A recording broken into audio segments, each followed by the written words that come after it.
So for the purpose of this video, I'm going to be reviewing my pair, but I'll probably switch out between the 9.5 as well, just so you can see what the differences are. I mean, sometimes I think details vary from size.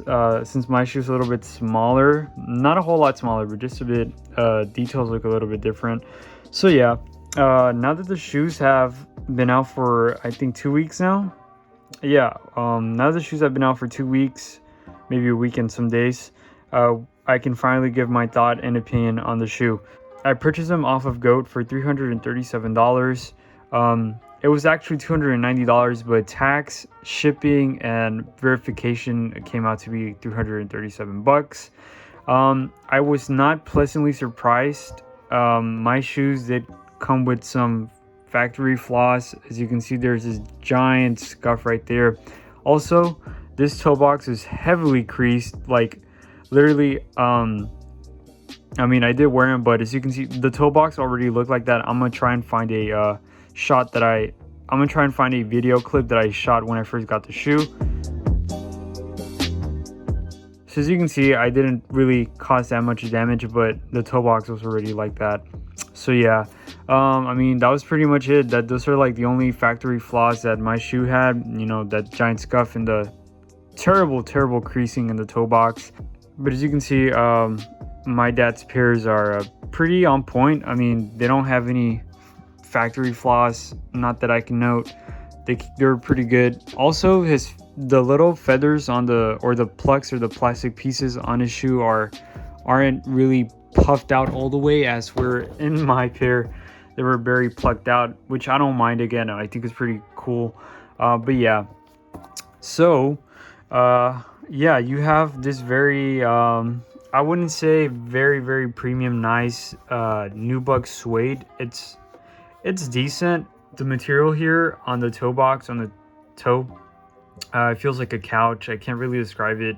Feels like a chair with like fussy material on it. I wish I could really tell you guys what it feels like. I mean, it just feels like a cheap stuffed animal. That's what it feels like, a cheap stuffed animal that you win at the fair. So the material on the lateral and medial side, which are the feathers, are they feel like confetti.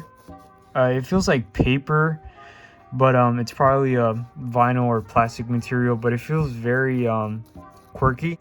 And then the swooshes are made out of this I believe vinyl. I don't know if it's real leather, but I'll just say it's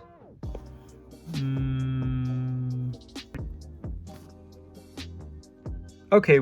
I'll just say that the swooshes are synthetic vinyl material. I don't know if they're real leather, but they feel pretty okay. They're very smooth, and they have this glossy effect, which is super dope in my opinion.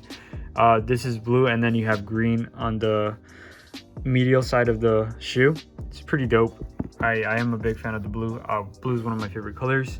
And then back here you have again that stuffed animal material. It's very cheap. It feels very cheap, honestly. This whole shoe is kind of cheap, not in a bad way.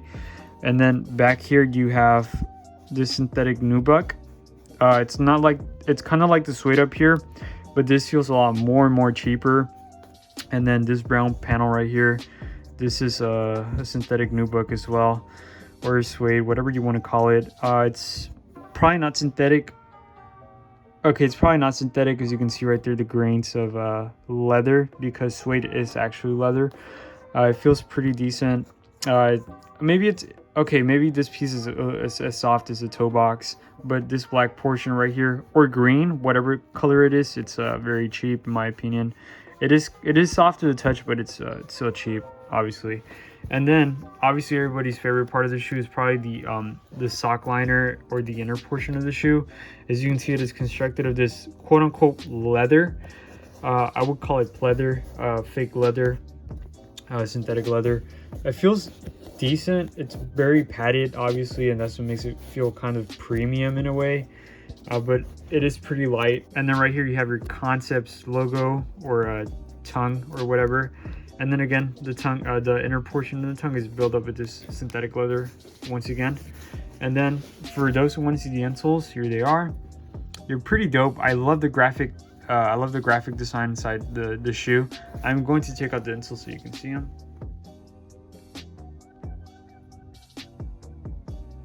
That out because, as you can see, in my dad's pair, it's all black. I mean, there is some orange right there, but for the most part, it is black stitching. And then in my pair, it's actually a bunch of, in my pair, it is a bunch of orange stitching around, and it's on both pairs. As you can see, that's my pair. This is my dad's pair again, which is pretty weird in my opinion.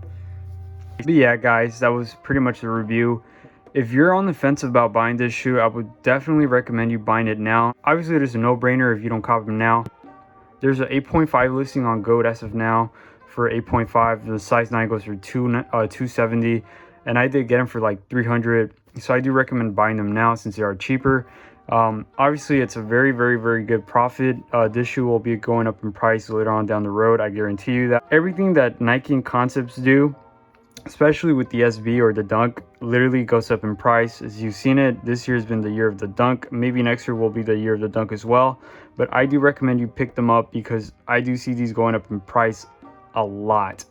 But yeah, guys, nonetheless, that was the whole review of the Nike SB Dunk High TurDunken. Let me know what your thoughts on this video were down in the comments below.